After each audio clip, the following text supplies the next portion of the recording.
Olá, eu sou a Carole e faço parte da equipe psicossocial do Sejusc Famílias. Esse é o nosso podcast falando de famílias. Aqui nós vamos conversar sobre temas relacionados à mudança no contexto familiar, conflitos e transformações. E no episódio de hoje, Sofia Galúcio, discente de psicologia e integrante da equipe psicossocial do Sejusc Famílias, e Marília Freire, psicóloga, bacharel em Direito e servidora do Tribunal de Justiça do Amazonas, irão conversar sobre a realidade da maternidade exercida sem uma rede de apoio no episódio intitulado Muito Além da Coragem, a realidade das mães solo. Você pode acompanhar o nosso trabalho por meio da nossa página do Instagram, @Falando de Famílias, onde postamos conteúdos relacionados à dinâmica e transformações familiares. Aproveite também para nos seguir no Spotify, Deezer ou qualquer plataforma que você estiver nos ouvindo agora. Se você gostou, não esqueça de nos avaliar e compartilhar nas suas redes sociais. E é isso, vamos ao episódio de hoje.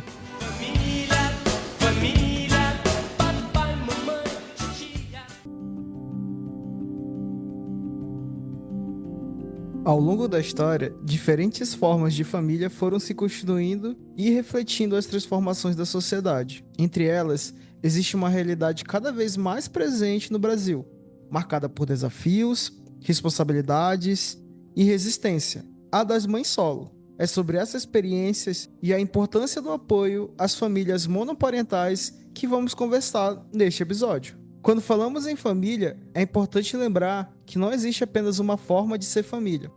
Entre essas configurações estão as famílias monoparentais, aquelas em que apenas um dos pais assume a responsabilidade pela criação e pelo cuidado dos filhos. E no Brasil, essa realidade é vivenciada principalmente por mulheres. Dados do Instituto Brasileiro de Economia apontam que o país já ultrapassou a marca de 11 milhões de mães que criam seus filhos sozinhas. Entre 2012 e 2022, foram 1,7 milhões de novas mães solo.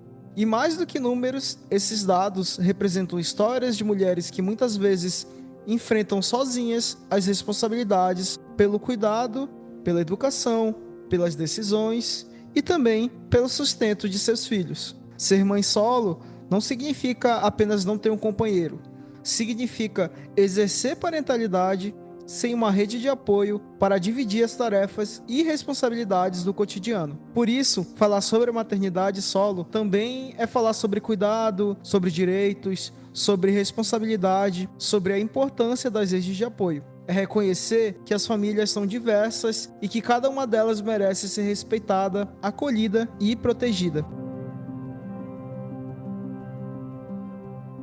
Uma breve apresentação da convidada Marília Freire, que é psicóloga, bacharel em Direito e servidora do Tribunal de Justiça do Amazonas. Atualmente é doutoranda em Psicologia pela Universidade Federal do Amazonas e atua também como ativista dos direitos humanos. Sua trajetória reúne experiências e estudos nas áreas dos direitos das mulheres, direitos sexuais e reprodutivos, violência obstétrica, saúde mental, infância e adolescência, entre outras temáticas relacionadas aos direitos humanos e às questões de gênero.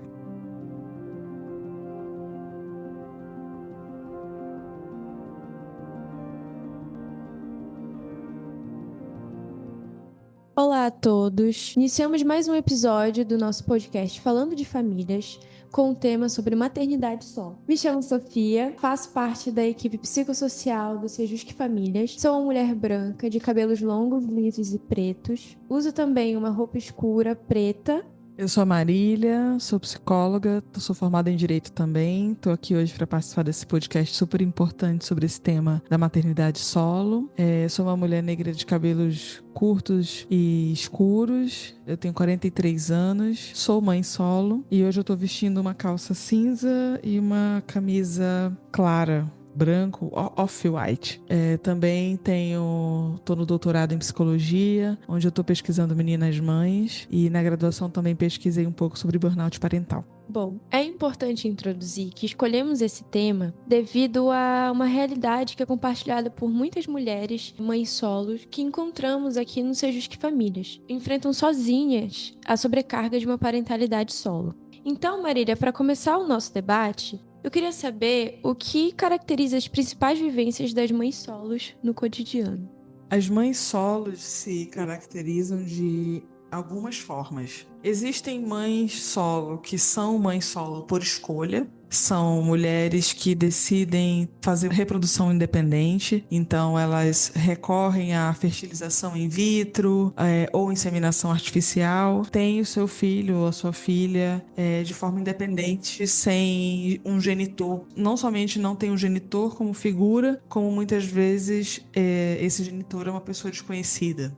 A gente tem também a maternidade solo, que advém de relacionamentos em que esse genitor não assume a paternidade. Então, a gente tem um dado importante, né, no Brasil, de certidões de nascimento sem o nome do pai. Todo ano tem, inclusive, uma campanha, né, Meu Pai Tem Nome, que é de estimular esses genitores a inserir os seus nomes na certidão de nascimento dos seus filhos. Então, a gente tem essa maternidade tanto solo nesse lugar aí do abandono. E a gente também tem mães que têm lá na certidão do seu filho o nome do pai, mas esse pai foi comprar qualquer coisa e nunca mais voltou, como a gente fala popularmente, né?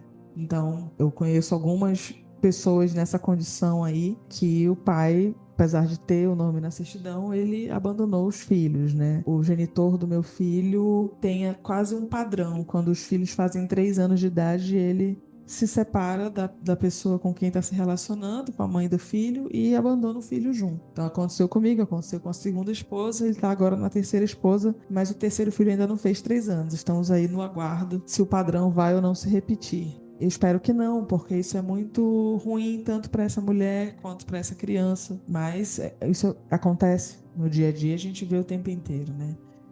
Então, existe também essa maternidade solo que advém da viuvez. Então, a gente teve a pandemia, né? Que muitas pessoas morreram na pandemia e alguns eram pais. E muitas mulheres ficaram viúvas e agora estão aí já há alguns anos exercendo essa maternidade solo. E a gente tem as maternidades solo de mulheres que são casadas, mulheres que estão em relacionamentos ou que namoram ou que são casadas ou que vivem em união estável com o genitor dos seus filhos, mas que na vida real exercem essa maternidade ou esse cuidado sozinha. Né? Apesar de ter ali, é como se ele fosse invisível ou inerte mesmo. Essa eu imagino que seja ainda mais difícil, porque quando você já está sozinha, você já sabe que é tudo por tua conta. Quando a gente está com outra pessoa, mas mesmo assim tá sozinha, não pode contar com essa pessoa para nada, isso deve ser ainda mais difícil, né? E o que acontece é que a gente que tá nessa condição de maternidade solo, para além da sobrecarga do próprio cuidado, para além das dificuldades de criar uma pessoa e tudo que envolve isso, a gente também sofre, às vezes, pouquíssimo se fala nisso, que a gente tem lá a Lei Maria da Penha, né? Violência física, violência psicológica, violência sexual, mas a gente também tem uma violência que é patrimonial.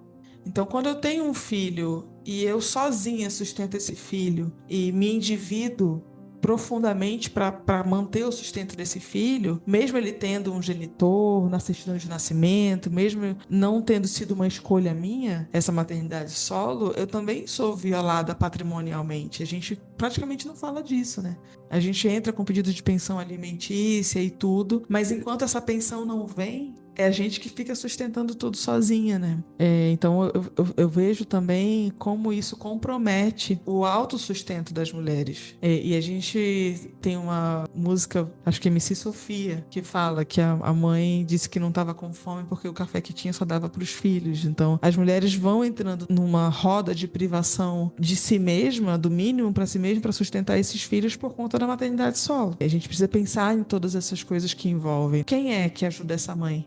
Com tudo, com manter essa estrutura de filho limpo, de filho saudável, de filho alimentado, de filho na escola. É muito complexo, são muitas coisas, são muitas tarefas. A gente precisa lidar com a gente mesmo diante dos desafios que não são fáceis, e mesmo assim, ainda tem uma cobrança que é externa, né, da sociedade em relação a nós que sustentamos os filhos sozinhos. E como todas essas vivências trazem e evidenciam, na verdade, uma sobrecarga muito grande, né? Uma sobrecarga mental, uma sobrecarga física. Então, tudo isso vem acompanhado também de críticas muito fortes a essas mulheres, de críticas violentas mesmo. Como, por exemplo, essa mulher está educando essa criança, já que ela não tem uma presença masculina, né? Muitas das vezes. Até de questão de cuidado financeiro mesmo. Então, será que ela tem o dinheiro suficiente, a condição financeira suficiente para cuidar dessa criança? Será que ela tem condição mental de cuidar dessa criança? Então, todos esses questionamentos, essas críticas são também grandes formas de violência, né? Da sociedade mesmo, porque na maioria das vezes essa crítica pode vir do genitor, quando ele ainda se faz presente em algum momento da vida dessa criança, mas é muito forte também na questão da sociedade mesmo, até dentro de escolas, em uma reunião escolar, por exemplo. É comum que mães solos sejam julgadas por não ter a presença de um cônjuge, e tudo isso vem de um histórico de um ideal familiar muito, muito grande, de que a maternidade ela só é válida e essa mulher ela só faz um bom cuidado quando acompanhada de alguém, mesmo que esse alguém seja ausente no cuidado dessa criança, né? Como você citou sobre as mães casadas que exercem a maternidade sozinhas porque o outro está dentro desse entendimento social de que o homem deve ser o provedor e a mulher a cuidadora, por exemplo. São críticas que são muito disfarçadas, às vezes. É um comentário, é uma coisa menos incisiva, mas que mesmo assim traz essa violência para essa mulher, essa sobrecarga, e que muitas duvidam, né? De será que eu estou sendo uma boa mãe para essa criança?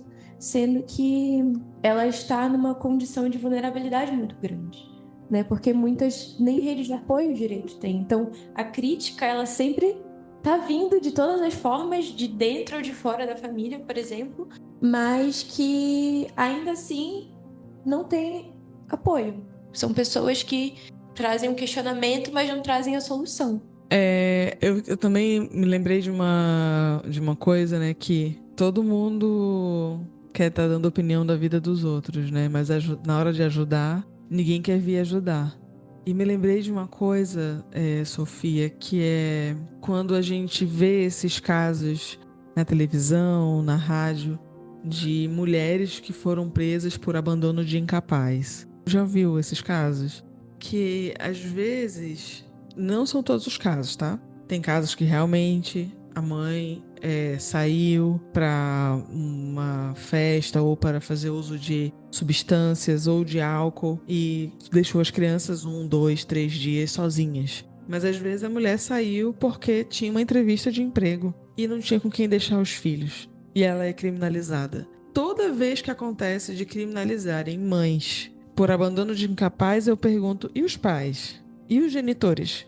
Onde eles estão? E assim, eu falo isso não de um lugar de quem acredita que o direito penal resolve as coisas, mas por que a gente só criminaliza, julga, cobra as mulheres? E aí, uma coisa que eu vejo as mulheres começando a fazer é quando elas se relacionam com homens que já têm filhos. Como é que a gente percebe, né? Olha para esse homem com quem a gente está namorando, ou essa mulher, se for o caso de uma mulher que tem outros filhos de outro relacionamento, por exemplo, como é que ela se refere a esse genitor que está lá no cuidado direto? Como é que a gente se refere, como é que a gente se relaciona com um homem que não paga a pensão do seu filho? Então eu vejo já um movimento das próprias mulheres se insurgindo nesses relacionamentos. Ah, tu não paga a pensão do teu outro filho, não? Então também não quero me relacionar com um homem desse tipo que não tem responsabilidade, né?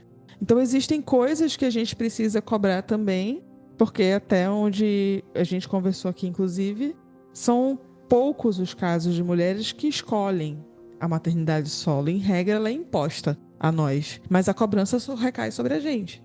Sobre os homens não recai. Então, refletir sobre essas cobranças precisa levar a gente para uma outra construção social também. E aí a gente pensa assim, mas tem mulher que não quer o pai convivendo com o filho. Tem pai realmente que é melhor não conviver. Tem pai que é melhor só pagar a pensão. Pagar a condução escolar, comprar o material da escola, porque é violento, porque é abusivo. E a gente sabe que a convivência num círculo familiar envolvido de violência, ela é perniciosa para o desenvolvimento dessa criança, que começa a normalizar a violência. E aí a gente vai vendo esses homens aí, né, que vão crescendo violentos também. Então, são muitas questões e complexidades que envolvem a sobrecarga, o cuidado, tudo que passa na cabeça das mães, a própria culpa materna que nos é imposta por uma estrutura judaico-cristã também. Enfim, são muitos os pontos, eu acho, né? Muitas as pontas que estruturam esse lugar da maternidade solo, no lugar de culpa, no lugar de sobrecarga, no lugar de cansaço, e que precisa ser pensado de forma social e coletiva também. Eu acho importante, Marília, a gente trazer também para o nosso debate as críticas também, né? Porque eu acho que mães solos são muito criticadas socialmente, principalmente por não ter um relacionamento conjugal. A importância para a sociedade hoje ter um relacionamento conjugal, ela é muito levada a sério para considerar essa mulher como referência de cuidado mesmo. Então, mães solos tendem a receber muitas críticas mesmo pela sua maternidade e sobre como estão administrando toda essa sobrecarga, e tudo isso acaba gerando um sofrimento psíquico muito grande para elas, né? É muito difícil, sabe, Sofia, quando a gente se separa, quem eventualmente viveu junto, em união estável ou num casamento com o genitor dos filhos, quando a gente se separa, a gente passa um período considerável. Não é só com receio de se relacionar. A gente até, inclusive, se relaciona. Mas os índices são muito assustadores de violência sexual contra crianças e adolescentes. Eu, particularmente, acho que tive um único namorado homem depois da minha separação, e esse namorado nunca nem foi apresentado para o meu filho. Ele nunca chegou nesse estágio de ser apresentado para o meu filho, porque eu tinha muita cautela de não colocar na convivência do meu filho qualquer pessoa, alguém que eu não conhecesse, porque os riscos são muito grandes, né? Então, se cobra da mulher uma disposição para se relacionar, uma disposição para confiar, que às vezes a gente só está sendo muito cautelosa mesmo no exercício do cuidado dos filhos, sabe? É muito, muito complexo isso.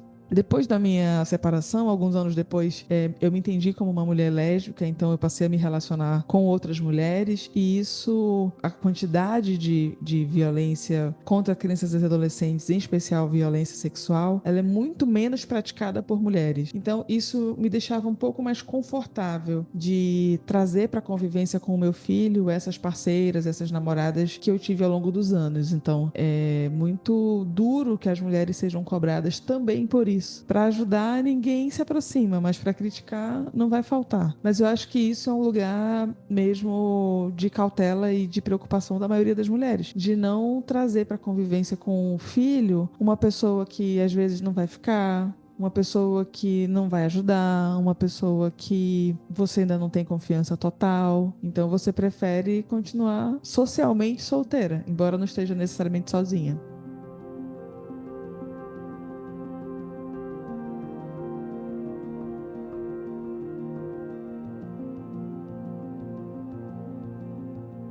E você trouxe o ponto das críticas e da pressão mesmo, essa cobrança. E a gente também encaixa muito na mãe heroína. Aquela mãe que deve dar conta de todas as demandas, do cuidado daquela criança, do seu bem-estar e, ao mesmo tempo, do próprio trabalho, da própria saúde, o cuidado em casa, o cuidado financeiro, né? Porque demanda muito. Então, como que essa romantização da mãe heroína sobrecarrega e traz essa pressão para essa mulher?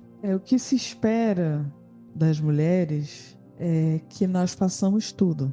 E aí tem até uma expressão que fala assim: você é uma guerreira. A gente está cansada de ser guerreira.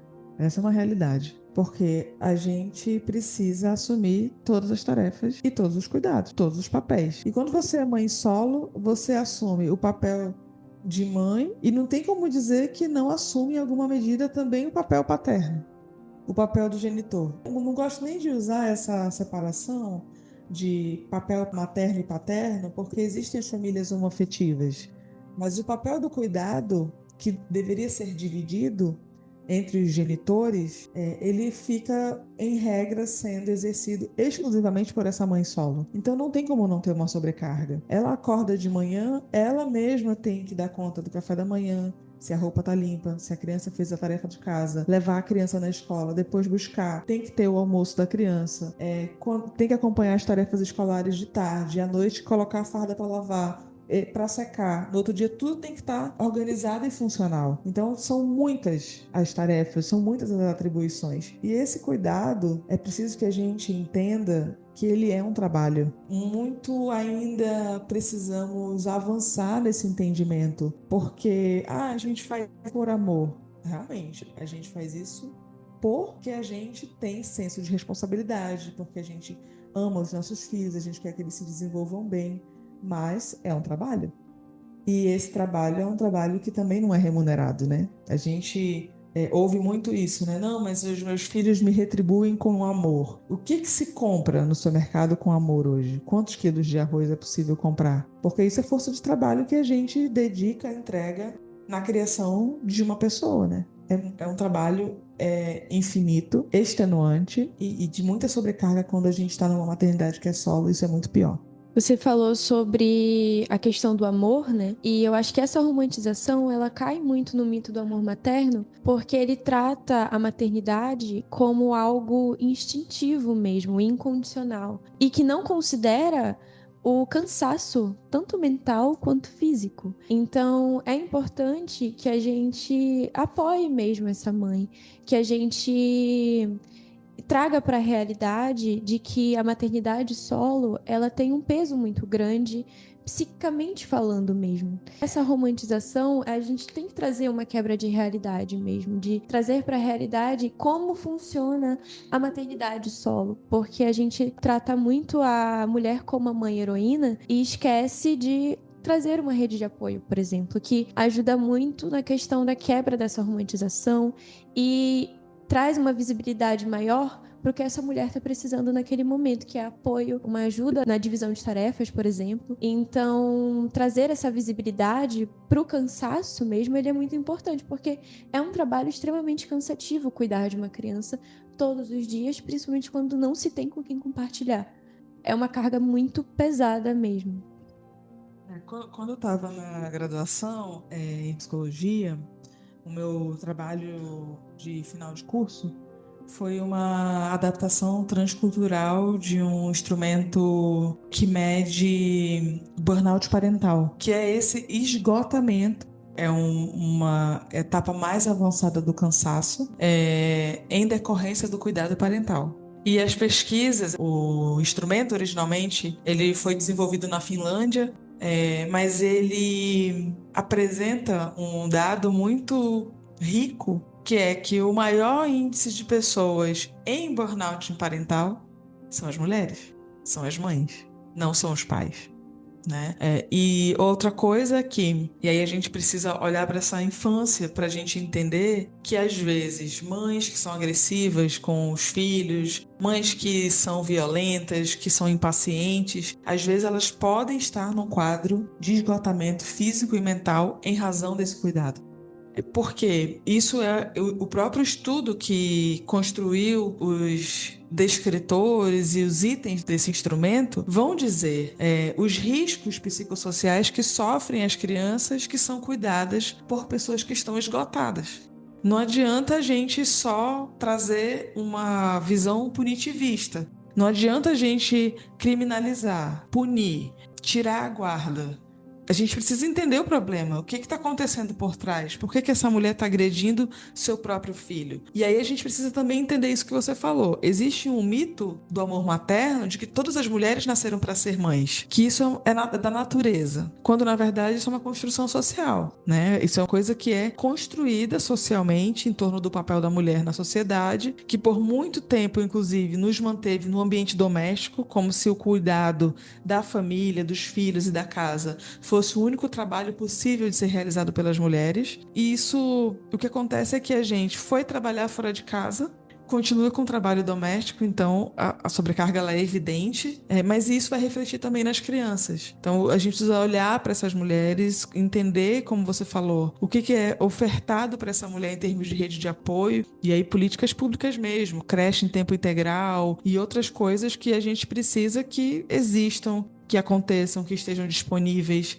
A própria política de distribuição de renda como Bolsa Família, que permite que mulheres mães solo que não têm como trabalhar porque precisam cuidar dos seus filhos tenham pelo menos o que comer, né? Então são muitos os aspectos que precisam ser vistos na integralidade para a gente tirar essa sobrecarga, porque a gente está falando da criação das próximas gerações, das nossas crianças, de quem vai vir depois da gente, e isso precisa ser olhado com cuidado.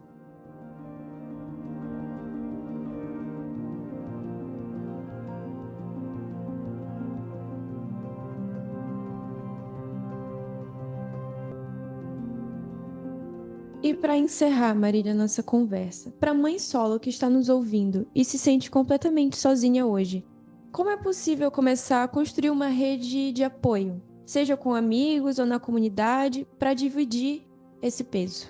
A gente fala que para criar uma criança é preciso uma aldeia inteira. E eu acho que essa aldeia não é só uma perspectiva dos povos originários, dos povos indígenas. Eu acho que para criar uma pessoa, a gente precisa de muitas pessoas em volta. Para essa mãe solo que está ouvindo esse podcast, eu sugiro, né, que você pense quem é que está ao seu redor que você pode realmente contar. Às vezes tem ali uma prima que não está tanto na convivência, mas que já se ofereceu. Olha, se precisar de qualquer coisa. Às vezes você precisa ir no médico e não tem com quem deixar os filhos. Como é que você faz? Numa consulta médica, ser examinada sem ter com quem deixar os filhos pequenos, né? Pensar quem são essas pessoas, chamar elas nesse lugar, se eu posso contar com você, eventualmente, para fazer alguma coisa e tudo. E também existem organizações que rendem uma certa rede de apoio. Aqui na cidade de Manaus, no Amazonas, a gente tem a Rede de Mães do Amazonas, que funciona como uma rede de apoio, às vezes até mesmo de suporte emocional, né? Porque são muitos os desafios da maternidade e eles ficam ainda mais desafiadores quando a gente está sozinha. Dizer que você tem possibilidade de encontrar redes e não se sentir tão sozinha assim. Quando você encontra outras mães, às vezes solo também, mas não necessariamente, mas que estão na maternidade na mesma fase, os filhos na mesma idade, às vezes as mães dos nossos filhos na escola, para que a gente consiga olhar para os desafios de forma não solitária, mas de forma compartilhada com outras mulheres que estão no mesmo desafio. Talvez diminua um pouco o tamanho desse desafio, sabe? Quando a gente consegue dividir ele minimamente com alguém que esteja por perto. São alguns caminhos possíveis para diminuir. E não se sentir culpada por ser mãe solo, porque, em regra, a quantidade de mulheres que escolhem a maternidade solo são bem pequenas. A maioria de nós não escolheu. Muito obrigada, Marília. Então a gente encerra aqui o nosso episódio de hoje. Pedimos que sigam a gente nas redes sociais, @falando de famílias no Instagram e em todas as outras redes. Podem me seguir também no Instagram, a minha arroba é mariliafreire.am. Obrigada pelo convite.